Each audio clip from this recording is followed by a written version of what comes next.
Welcome! In front of me I have Xiaomi Redmi Note 10 Pro, and today we are going to make the simple fingerprint sensor test. So the sensor you can find right here. It's linked with power key.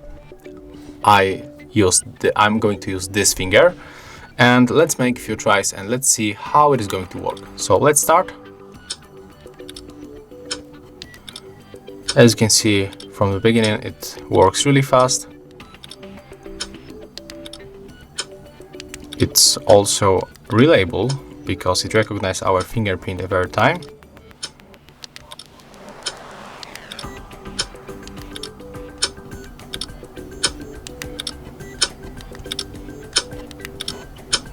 Oh, so it's super fast. Even when we try to make it faster, it also goes with us.